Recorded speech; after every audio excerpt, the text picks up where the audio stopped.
Good morning, everyone.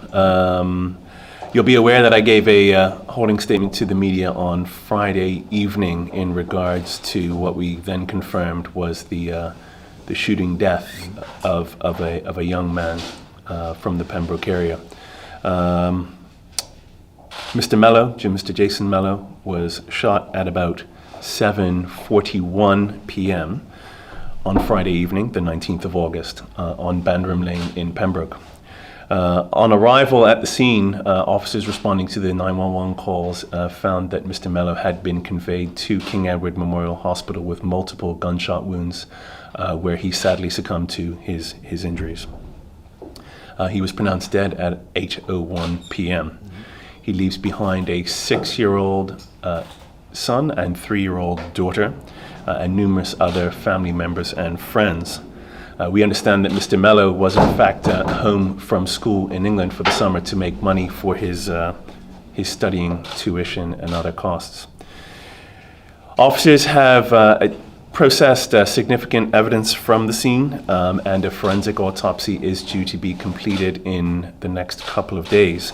And we are now in the process of piecing together Mr. Mello's final movements and activity with a view to identifying any possible motive for this murder. The gunman, we believe, was a single male rider of a motorcycle who entered Bandram Lane on a motorcycle, parking it higher up nearer the St. Monica's Road area, wearing heavy, dark-colored winter clothing, which would have been unusual on a hot August evening.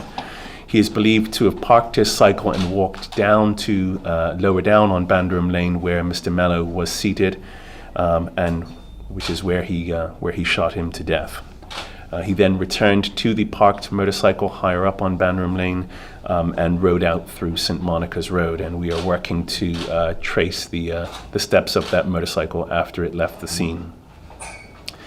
We are appealing for anyone that saw this suspect or the motorcycle, or indeed has any knowledge about the incident, to come forward and speak to detectives from the Serious Crime Unit.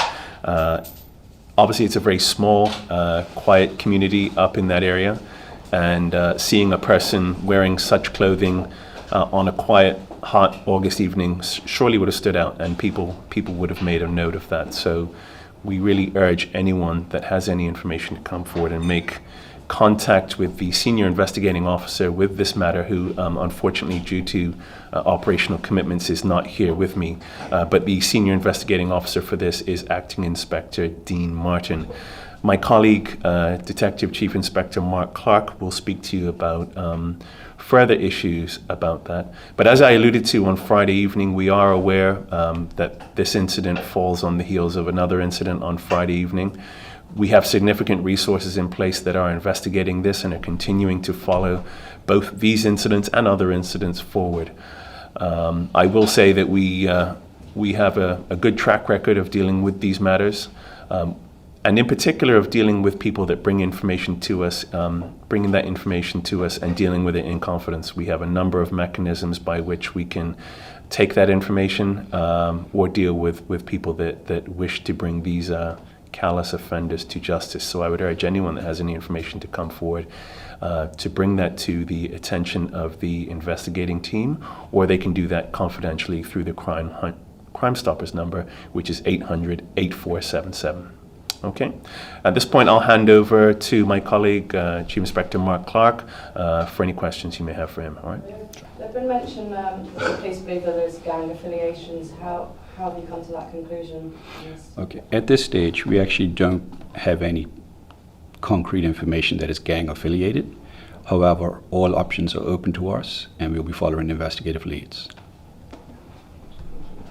Do you see a connection between any of the last 4 incidents in the last 3 months? At this stage, it's too early to say. The most important thing is that a young man has lost his life. This is our 4th murder for the year.